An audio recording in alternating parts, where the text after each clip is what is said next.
Transforma, uno que está transformando generaciones es el señor ministro del Deporte, don Ernesto Lucena. Ministro, buenas noches, ¿cómo le ha ido? Hola Andrés, buenas noches para todos y obviamente para los oyentes. Ministro, hace 2 días, o sea, antes de ayer, en la noche, salió una carta que dirigía usted a la Federación y a la DIMAYOR, haciéndoles 10 preguntas.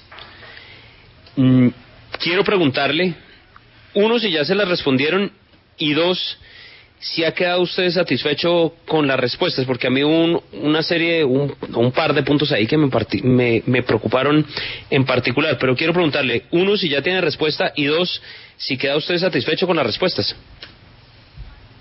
Andrés, entiendo que la DIMAYOR las iba a enviar en estos minutos, o sea, no he revisado el correo, pero me dijeron que hacia las 7, 8 de la noche deberían llegar las respuestas. Yo entendí por las declaraciones que le escuché al presidente Vélez, que había dicho que eran muy fáciles de responder. Yo creo que en este momento nada es fácil de responder. Una pandemia como esta y sobre todo enfrentada a temas tan difíciles como son el deporte, pues creo que hay que tener cuidado con el protocolo. Mire, solo tan sencillo como esto. Nosotros no hemos vivido una pandemia de estas y nadie tiene el protocolo ni cierto ni exacto. Mire que las ligas europeas, como hace un segundo los escuchaba, pues también están para allá y para acá, que si comienza, que no comienza, que se juegue el torneo completo, que se acorten las fechas, que si hay entrenamientos individuales, pero entonces los jugadores se resisten de pronto a que haya confinamientos. Yo creo que hay que tener cuidado, la experiencia de otros países es importante. Veremos qué respuesta nos da la DIMAYOR y sobre esa base seguir el proceso de retroalimentación, que es fundamental. A mí hay un par de puntos, ministro, que me preocupan, y es que porque en esta época algo de lo que no hay es plata. Y se habla de una cantidad de pruebas alrededor de las 50.000. El costo de una prueba, como usted bien lo sabe, está por el orden, digamos, en promedio de los 200.000 pesos. Es decir, estamos hablando si no hago mal las cuentas, de 10.000 millones de pesos de entrada. Solo en pruebas, exactamente. Exactamente. Y 10.000 millones de pesos, cuando no hay plata, es un platal. O sea, uno puede decir, mire, son $2,5 millones, eso sí, pero es que en este momento no hay. ¿Quién va a poner esa plata? Bueno, primero quiero decirle que el número de pruebas de 50.000 pues no salió del ministerio. Yo creo que DIMAYOR y Federación, que pues están trabajando muy de la mano en este proceso, tendrán el número de pruebas, pero sí debe ser cercano a ese número. Dos, para ser muy concreto y no darle vueltas a la respuesta, nosotros siempre le hemos dicho a ellos que los recursos tienen que salir del fútbol colombiano. La DIMAYOR, como ente privado que es, y los clubes como entes privados, que únicamente son los clubes los que están sujetos a inspección, vigilancia y control del ministerio, pues deberían procurar para que esos recursos del testeo se dé. Yo en las conversaciones que he tenido con el presidente Vélez dice que él no le ve mayor problema a eso. Aspiro a que eso sea así y que por supuesto pues ese sería el primer paso, tener garantizados los recursos para el testeo para podernos seguir ampliando el espectro y poder llegar al final que todos queremos, que es el reinicio de la liga cuando el momento sea adecuado. Ministro, ya hablaba Gustavo Pineda, el jefe médico, el director médico de la Federación Colombiana de Fútbol, y dijo que se necesitarían aproximadamente 100.000 pruebas de COVID-19 para poder finalizar la liga.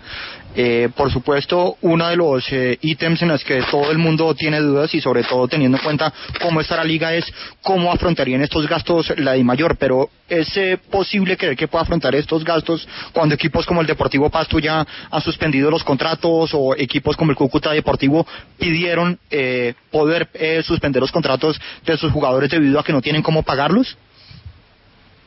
Pues mire, usted da en el punto central de toda la discusión. Los equipos están pasando todos por un momento muy complejo. El hecho de que estén tratando de suspender los contratos quiere decir que ni para las nóminas hay. Entonces, ¿usted cómo compagina un deporte que no puede pagar los salarios, pero entonces sí va a haber para los exámenes? Y yo creo que aquí lo primero que hay que cumplir antes de pensar en cualquier reinicio de liga es con los compromisos laborales. Vimos la tutela que salió en el tema del Atlético Bucaramanga.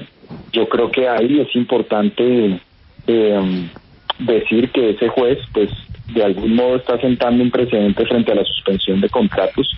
Obviamente eso tiene todo un trasegar jurídico, porque se está acudiendo a la fuerza mayor para la suspensión de esos contratos. ¿Qué le quiero decir con esto? Que si no hay coherencia en el proceso frente al tema laboral, pues mucho menos se va a exponer un jugador, por más que usted le prometa lo que le prometa, a salir a jugar y de pronto quedar contaminado. Y entonces empieza un círculo vicioso entre dirigentes, clubes y jugadores, donde al final lo que vamos a llevar es a que pues no se reinicie la liga. Es lo que yo veo desde afuera. No me meto en eso es un tema privado y mayor de clubes, pero es lo que veo desde afuera. Estamos pensando en unos test, pero la difícil situación laboral de los clubes pues no está definida todavía. Bueno, ministro, ya en un momentico vamos a hablar también del plan de Avanza Colombia, pero hace un rato nada más usted estaba compartiendo con Juan Manuel Morales y con William Vinasco un podcast sobre el regreso al golf y los protocolos para poder volver a la práctica del golf, y hubo una duda que quedó allí en el escenario y tenía que ver con la, digamos, restricción que puede existir de no tener más de 50 jugadores en campo. ¿Esto es un máximo de 50 jugadores de golf en el día o 50 jugadores de golf en el momento en el campo? Me ha dicho que Daniel quiere salir a jugar.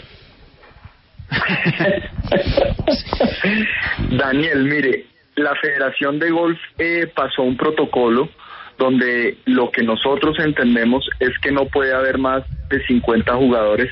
Mejor dicho, usted tiene que partir de una base. Primero, si el campo de golf va a estar abierto todo el día. Esa es una cosa que no determina ni el Ministerio del Deporte ni siquiera el Gobierno Nacional, porque este es un tema de las municipalidades. Yo les decía en el mismo podcast, vamos a ver, porque en este momento la actividad física está de 6 a 10. Si usted tiene únicamente abierta la posibilidad de 6 a 10 y supongamos que se dieran las 4 horas para salir a jugar golf, pues no puede tener los 50 al mismo tiempo en el campo. Entonces usted diría que son los que alcancen a salir con el distanciamiento entre hoyo y hoyo. Yo no soy un experto en el golf, pero que alcancen a tener los protocolos de seguridad. Si usted tiene todo el día, pues el número puede oscilar entre los 50 en el día o de pronto un poco más. Lo que le quiero decir es que aquí dependemos de tantas variables. Por ejemplo, mañana autorizamos el golf. Eso tiene que ir a Ministerio de Salud. Ministerio de Salud autoriza. Después tenemos que pasar a Ministerio de Interior, que es el que da las salvedades para que la gente pueda salir según las restricciones de orden público que hay. Y después del Ministerio de Interior hay que compaginar eso con los alcaldes. Y son los alcaldes de esos municipios, o sea que muchos clubes quedan en Bogotá, otros quedan en Sopó, otros quedan en Cota, otros quedan en Cajicá, otros quedan en Chía. Son esos alcaldes los que dirán las particularidades horarias, y sobre esa base de los 50 jugadores, pues uno podría decir, hombre, 50 en 2 horas no puede haber, pero de pronto en 5 sí. Entonces digamos que es un termómetro ese número para uno poder decir, depende de las particularidades, repito, que den los alcaldes. Ministro, no sé si fue muy confusa la respuesta, pero no sé si fue muy confusa la respuesta o se entendió. No, está perfecto. No, se entendió. No, Daniel ya está listo. Daniel quedó listo para... Daniel todos los días habla en la tele y llora. Sí. Sara, adelante. Ministro, sí, lo devuelvo un poco al tema del protocolo del fútbol colombiano, porque uno de los puntos que ustedes exponían en su carta era indagando sobre el mecanismo que va a emplear la DIMAYOR para garantizar el compromiso de los clubes en el cumplimiento de ese protocolo. Y me surge la pregunta sobre la Liga Femenina, porque uno de los puntos incluidos en ese protocolo es que esto era para hombres y mujeres. En ese sentido, no sé usted que haya podido indagar o investigar sobre cómo va a tener en cuenta la DIMAYOR esa aplicación. Ya se expuso aquí el tema de los recursos, que no ha sido prioridad, pero siempre dentro de las políticas se incluye a las mujeres, pero luego en la práctica no se hace nada para que ellas cuenten con los mismos derechos. Sara, gracias. Sí, mire, cuando ellos presentaron el protocolo, digo la DIMAYOR, si ustedes miran la primera página, se habla del retorno del fútbol y se habla de todas las categorías. Entonces, cuando uno habla de todas las categorías, ahí estaba incluido la Liga Profesional Femenina. Y sobre esa base, las garantías también tienen que ir en la medida en que comencemos una liga femenina. Ahora, ¿qué va a pasar allí? Pues no le tendría yo la respuesta. Es parte de lo que nos tiene que contestar la DIMAYOR frente, porque la integralidad del protocolo era para todas las divisiones. Nosotros esperamos que las respuestas vengan en torno a todas. Nos preguntaban hoy qué va a pasar con la B, porque todos nos estamos fijando es como en los 20 equipos. ¿Qué va a pasar con la Liga Profesional Femenina volviendo al tema? Y me imagino que vendrán en las respuestas, que una vez las tenga y las pueda leer, pues tendrán que resolverse, porque no hemos luchado todo este tiempo para que exista una liga femenina, para que el ministerio incluso incorpore unos recursos de su presupuesto para ponerlos en la liga femenina y que ellas no vayan a tener las mismas garantías, no solo, digamos, de que exista la liga, sino también del protocolo de cuidado que necesitan frente al COVID. Ministro, una pregunta muy breve, porque tengo unos oyentes que me están pidiendo que se la haga, y entiendo, por supuesto, si usted no me la puede contestar en el momento. ¿Va a haber alguna modificación en cuanto al tema de televisión y el fútbol profesional colombiano? Es decir, ¿es un tema que se ha tocado, que se ha puesto sobre la mesa con los directivos del fútbol, o por ahora no se ha hablado? Yo en eso no me meto, eso es un negocio privado, así como en algún momento nos hicieron saber que eso era privado, y saben a qué me refiero. Yo en eso no he tenido particularidades con el presidente Vélez. Yo le hice la pregunta sobre si esta liga tenía que terminar del formato que estaba compuesta, y por eso nos atrevimos nosotros a plantear un formato en aras de ayudar, no en aras de nada más, y de entender que la curva epidemiológica en ciertas ciudades nos permitiría hacer otro formato.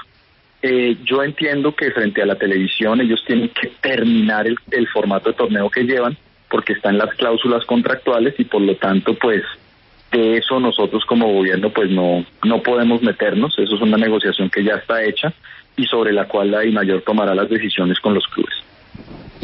Ministro, por último, quiero preguntarle por Avanza Colombia.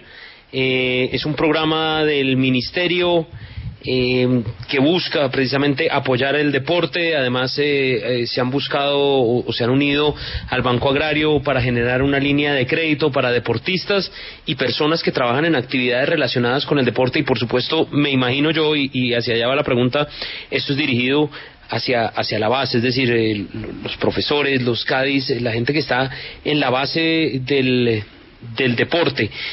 ¿Cuáles son un poco los criterios con los que va a funcionar esta línea de crédito, este apoyo y este programa de Avanza Colombia? Andrés, gracias por la pregunta, y sí, yo creo que ese es de los temas más importantes en este momento, y es la vocación de cualquier ministerio, la responsabilidad social que tenemos con los sectores. Nosotros estamos viendo en los municipios, en esa Colombia profunda que uno visita o podía visitar en su momento, la dificultad de las escuelas de formación deportiva, de los clubes, del periodismo deportivo. Andrés, ustedes son de algún modo afortunados y privilegiados de poder estar en una cadena tan sólida, pero usted sabe cómo es el periodismo deportivo en región, que casi que con las uñas tienen que conseguir la pauta, y vivían muchos del fútbol incluso.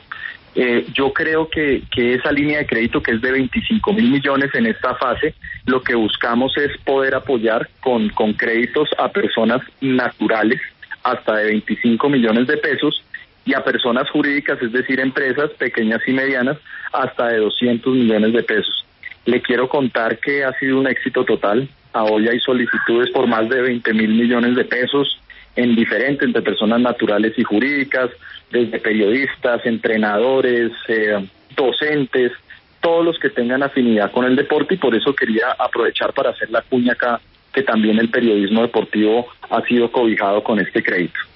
Hágala completa, ministro. El que nos esté escuchando y quiera tener información sobre esa línea de crédito, ¿dónde encuentra la información?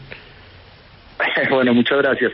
En la página del ministerio, www.mindeporte.gov.co, ahí hacen clic en el proyecto Avanza Colombia, en el programa Avanza Colombia, nos dejan sus datos, nosotros esos datos los remitimos al Banco Agrario y aspiramos que en el término de 2 días los contacten para iniciar todo el proceso de la línea de crédito. Ministro, muchísimas gracias como siempre por su tiempo y por estar aquí con nosotros en la W. Que tenga buena noche. Un abrazo grande y gracias siempre por estar pendientes del deporte colombiano. Muchas gracias.